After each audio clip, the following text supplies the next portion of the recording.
Sometimes the quietest giants carry the heaviest hearts. Grog Strongjaw enters the world of Critical Role as a hulking Goliath who lives to smash things, and he soon reveals that there is much more beneath that rugged exterior. His story unfolds around powerful themes: exile, loyalty, identity, growth, and redemption. Raised in the brutal herd of storms, Grog dared to show mercy to an elderly gnome. His uncle, Kevdak, saw that as weakness and ordered Grog beaten and cast out, left for dead. But life had a different path in mind. Grog was saved by Pike Trickfoot, the descendant of the gnome he spared and raised among people who taught him compassion and fellowship. When he joined Vox Machina, Grog became more than muscle. He's comic relief, sure, but his protective instincts, especially towards Pike, bruise and heal in equal measure. His intuitive loyalty challenges assumptions about strength and wisdom alike. Across Campaign 1, Grog transforms. He confronts his past by returning to Westruun, defeating Kevdak, and stepping into leadership over his people as the bearer of the Titanstone Knuckles, gaining responsibility and resolve. More than the strength in his arms, Grog's arc is defined by choice: to be loyal when others abandon him, to protect when he once sought vengeance, and to build bonds that transcend blood. This is the story of a gentle giant who becomes something greater, and that's exactly what makes his journey unforgettable. Hello, you beautiful humans, Hugh. It's Chaylee, and born into the brutal herd of storms, Grog Strongjaw was shaped by a culture where strength equated to survival. When he refused to kill a helpless elderly gnome, Wilhand Trickfoot, while the herd attacked, his uncle Kevdak saw that compassion as weakness. Grog was brutally beaten and cast out of the tribe, left to die for defying the violent code of his people. Pike's healing magic saved him, literally pulling him back from the edge. In that moment, Grog's life took a new direction. He came to realize that mercy, not dominance, could define identity, and he recognized that he belonged somewhere other than the herd he was born into. This act of compassion from a stranger reshaped everything. Suddenly, Grog's focus shifted from survival to service, loyalty to chosen family, not to followers of cruelty. He developed a fierce protective streak, not allegiance to bloodlines, but to bonds formed by empathy. His identity transformed, no longer the exile, but the protector, no longer bound by ancestry, but by choice. Through his rescue and recovery, Grog learned key lessons about belonging. His narrative begins in pain, but pivots on redemption. The Goliath who was once left to die becomes someone who is never left behind, a testament to the power of compassion over brutality. That foundational change becomes the anchor for every choice Grog makes, from his decisions in battle to the friends he defends with his life.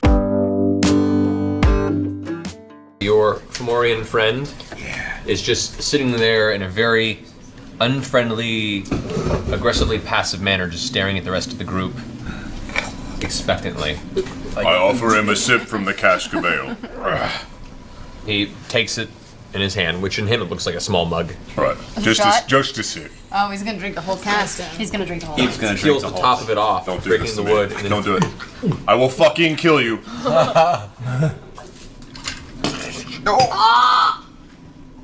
I would like.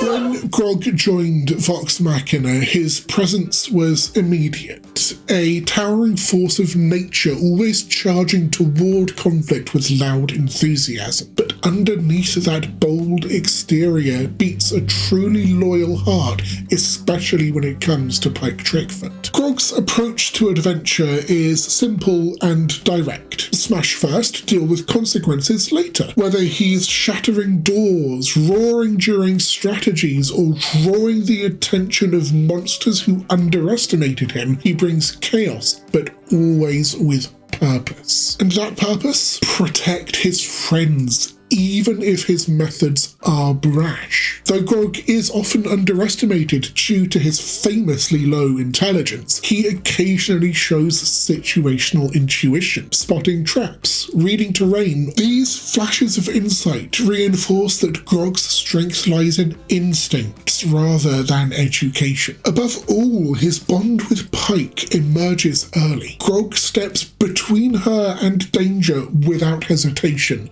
whether shielding her in battle or staying close during quiet moments.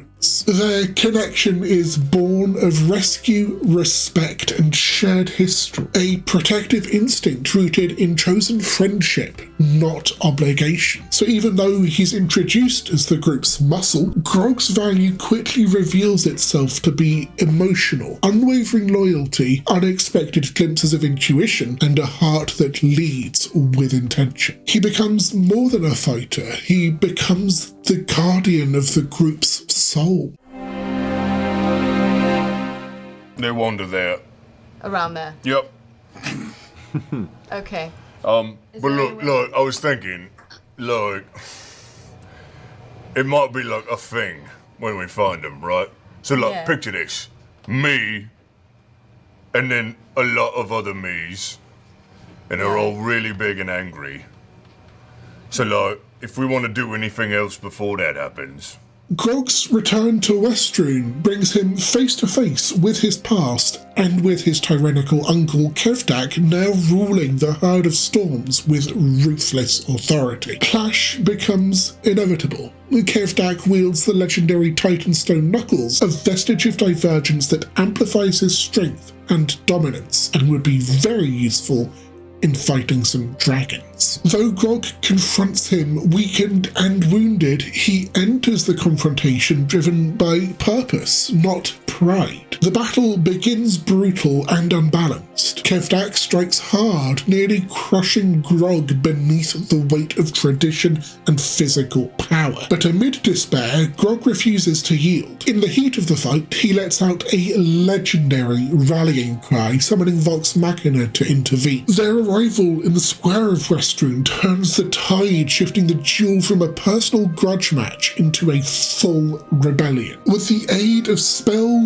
falchions, and cunning, they immobilize Kevdak, stripping him of his advantage. Grog leaps in, bisecting his uncle and seizing the Titanstone Knuckles as his own. Claiming the gauntlets marks more than victory. It's a transformation. By taking leadership of the herd, Grog rejects Kevdak's cruelty and vows to steer his people toward a new future. The Knuckles' power does more than grow his fists and body. It magnifies his resolve. Where once he was exiled for mercy, he now stands as a lesson in balance, strength paired with empathy, and power guided by promise. This moment converts rage into purpose. Grog is no longer defined by what he can smash. He is defined by the heart and future he chooses to fight for. Do you see? Do you see what staying in one place does? This is what weakness looks like. I would return you to the wild. I would return you to power. But you will have to do it under this Goliath's rule. Unchain Zanror. When Grog claims the title of Thunderlord of the Herd of Storms, he steps into more than just authority. He accepts responsibility. With leadership comes legacy, and Grog faces the key question: what mark does he want to leave behind? Instead of following Kevdak's path of cruelty, Grog chooses mercy. He spares his cousin Zanror, cracks his bones in open challenge, and then unchains his cousin, granting Zanror leadership and signaling a new era for the herd. This moment isn't just retribution, it's redemption, reshaping the herd into something stronger and more compassionate. Although he is the rightful heir to the Titanstone Knuckles, with Vox Machina and Zanror by his side, he turns his strength toward a bigger goal, defending Westruun against the Black Dragon Umbrasil and protecting innocents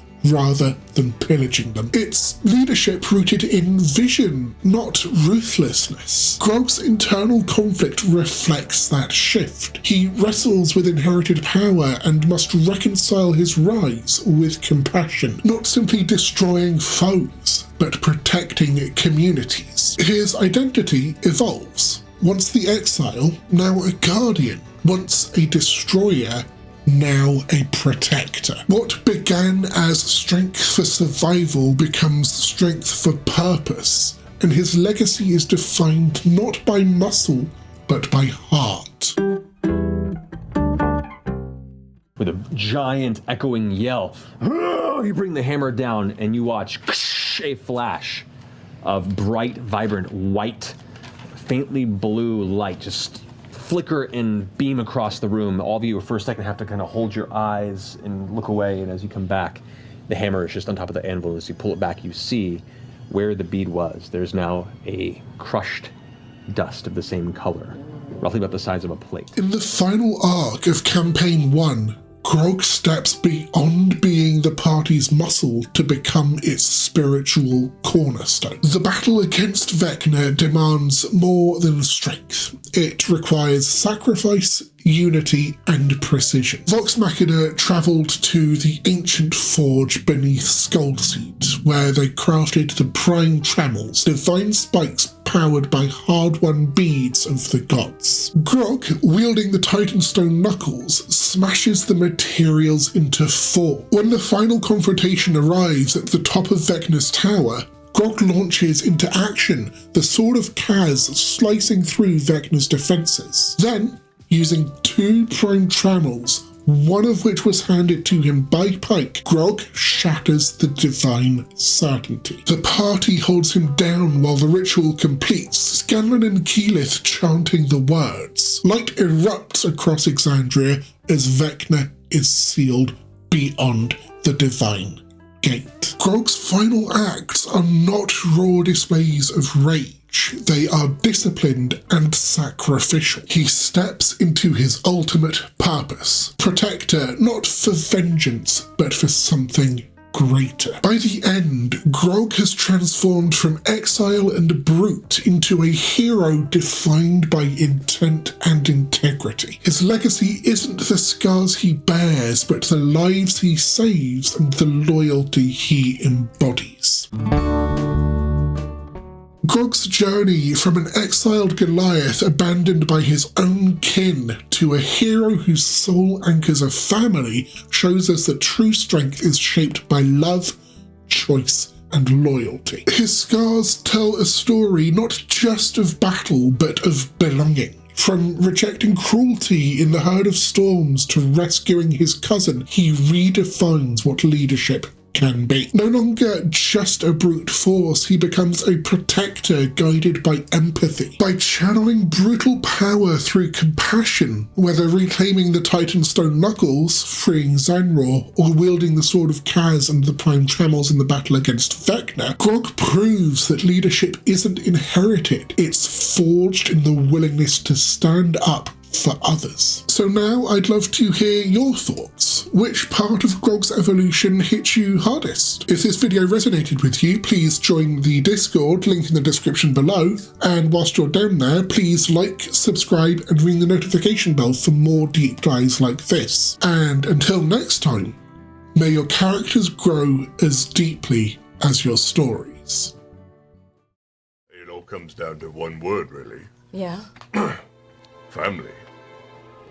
Right, before I was a part of this group, I had no family.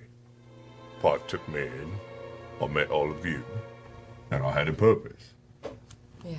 So before that, like, I would be down to fuck anything up at any time, no problem. Sure. I still kinda am. Yeah. But I realise that if I fly off the handle too soon, it screws over my family. And that's no good, because I care about you. Most of you.